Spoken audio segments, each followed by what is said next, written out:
10 mistakes everybody missed in Money Heist.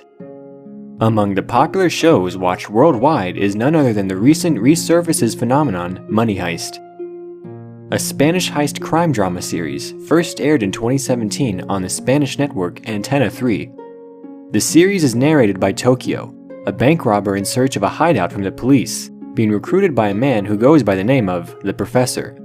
He invites her to participate in his plan to rob the Royal Mint of Spain and walk away with 2.4 billion euros, accompanied by 7 other robbers, namely Berlin, Rio, Denver, Moscow, Oslo, Helsinki, and Nairobi.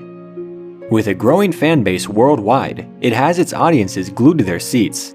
The building tension, the nail-biting suspense, the blooming romance between characters, and the buzzing action has fans addicted to the show.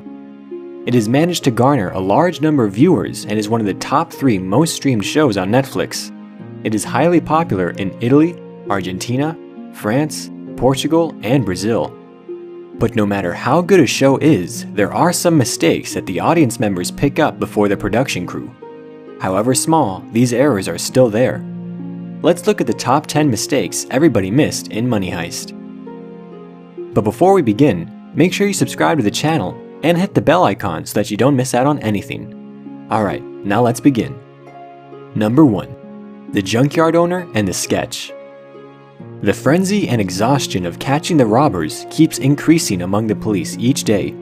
However, in the 6th episode of the first season, when the police finally think they have a lead, the junkyard owner who claims to have seen the professor, it slips right through their fingers. The junkyard owner sits down with a police officer to draw the professor's sketch, but when he is threatened by the professor through a transmission in Russian, he proceeds to erase the almost complete sketch, and surprisingly, the force doesn't even try to get it back. They storm at him and tell him to leave. Having a crucial witness against the mastermind behind one of the biggest heists the country has ever seen, and letting him go because he claims to know nothing, even after almost completing the sketch, does not make sense. Some fans on Reddit even joked about how dumb the officers were when they didn't even try Ctrl-Z to retrieve the deleted sketch. Number 2. The plethora of jokers flooding the hospital. In the 12th episode of Part 2, when the police set up a trap for the professor by luring him into the hospital that Angel has now awakened from his coma, the professor, whose fate now lies in the hands of Angel's consciousness, needs to confirm the news. But since he's a highly suspected fugitive, he hires dozens of people dressed as clowns to create a diversion for his investigation. Where did he even find this number of people who showed up in clown costumes for an acting audition at a hospital? And even when he makes it there, he walks towards the desired room unsuspected, uninterrupted while other clowns are being pushed away. While things were going haywire for the officers deployed there, everything seemed to be folding smoothly out for the professor as though walking in a park. Number 3. Poor aiming shots for trained professionals. It's one thing to show a character smarter than the police. That's justified and possible. But what appalls me is the fact that these very ordinary robbers, aside from their skills, more than half of them have never had the experience of a battlefield, much less a firing situation.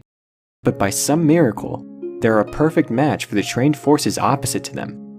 When Denver takes Moscow to the roof, along with hostages disguised in the same attire, he hands a fake gun to Arturo, and the police fire at him, mistaking him for one of the robbers. Reading from Arturo's body language and the way he held the gun would have been enough for professional profilers to know that he wasn't one of the robbers. But they fire at him anyway, and even when he faces a professional firing squad that fires multiple times intending to kill him, he manages to only be hit by 1 bullet on his shoulder, not even in the chest or his heart. Secondly, when Tokyo heroically rides racing into the Mint without a cover, not 1 bullet manages to hit her. Thirdly, while escaping, they face an army, which is 10 times more skilled than the police officers. Still, don't injure any of the members until Berlin willingly gives himself up. Number 4. Raquel's love for the professor. Even though the cop eventually joins the gang, her character was a disappointment throughout the first and second parts. Officers assigned to such a case must be skilled and highly professional, not to mention that they fully understand that the cases are confidential until their exposure to the media. She willingly shares her updates with her new love interest, which she's only met a few weeks ago, sharing very intricate details. Moreover, even after she discovers the real identity of her boyfriend Salva, instead of arresting him immediately and taking him to the precinct, she drives away from the city with him to interrogate him, as a way to justify her guilty feelings. She even makes him take a polygraph, which has quite an impact on her. She compromises and sabotages the investigation of the case by letting him go anyway. Number 5. The escape tunnel was dug too late. If the professor had intended for them to escape through a tunnel, why didn't they start digging right away? This would have bought them more time to escape. The crew plans for the heist for about 5 months, but how can they not focus on the escape route? What they could have done beforehand was dig from the professor's side. Having dug that further, it would have been easier from the Mint's side. The reveal of the tunnel was a catalyst for suspense and assuring the safe route for the fans' beloved characters. Although, if they'd have done the digging from day one, they wouldn't have needed the hostages to move their money to their escape vault, leaving them completely oblivious, and the police would have had to look around for themselves. Secondly, they should have bombarded the stairs leading to the escape vault. All the more ways to slow down the forces from getting them and providing them with an efficient amount of time. Number 6. The handcuffs on Gandia were open. This was a directing mistake. While filming a scene in Part 4's Episode 3, when Palermo beats up Gandia in sheer anger, Gandia's handcuffs weren't even closed. Although these mistakes can only be seen if you have a very keen eye, or you just happen to pause the episode right on that clip, or if you love to watch in very slow motion. We see Palermo blatantly beat Gandia until Nairobi yells at Denver to stop him. The screen then shows a bloody Gandia, whose hands are tied to a handle and cuffed. While there's one scene where his hands are perfectly secure, the other scene shows his handcuffs coming off loose as Palermo strikes him with his cane. Number 7. Gandia being superhuman. Okay, if we take in the fact that Gandia was a highly trained individual having the experience of a lifetime, working with black ops, etc., how is it possible for him to escape each time unharmed and uninjured? The first time he escapes with the help of Palermo by dislocating his wrists, he is not affected in the aftermath and continues his advances towards the team easily. After being discovered by the team, he is chased down by them, and bullets are fired towards him multiple times and not one strikes him. Fans on Reddit were furious at how he was exposed completely and in the gang's range of fire, but not one bullet hit him. Moreover, how can a skilled assassin not know how to escape handcuffs or dislocate his wrists? Number 8. The main asset is not contributing to the plot. When you think of the robbers having an upper hand against the state in Season 4, you probably thought that the initial episodes that it must be the governor, but ironically the robbers never played this card. They spend a whole episode looking for the hidden panic room, but not one of them suggests asking the governor themselves. The governor sat there being useless.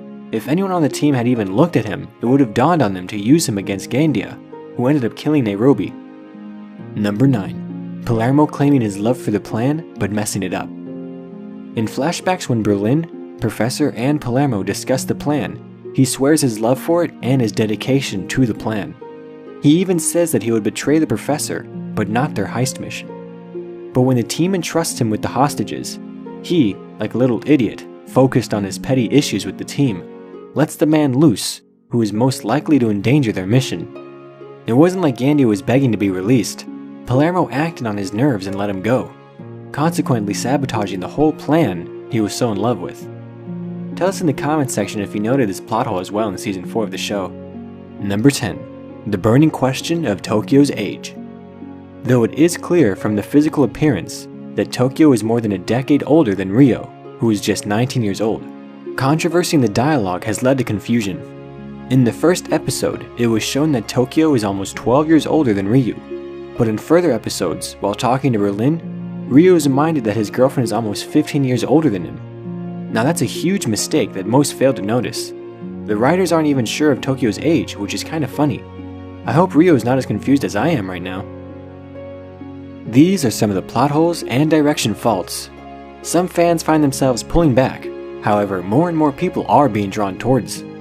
With the release of Season 4 in April this year, social media is flooded with Money Heist content. Aside from a few blank spots and loopholes, it is one of the best shows on Netflix and has a dedicated fan base. This brings us to the end of our video. Hope you guys enjoyed it. Well, if you haven't liked the video yet, it's never too late. Give it a thumbs up, people! And don't forget to subscribe to the channel because we got tons of amazing videos coming. We'll see you in another video. Until then, take care and goodbye.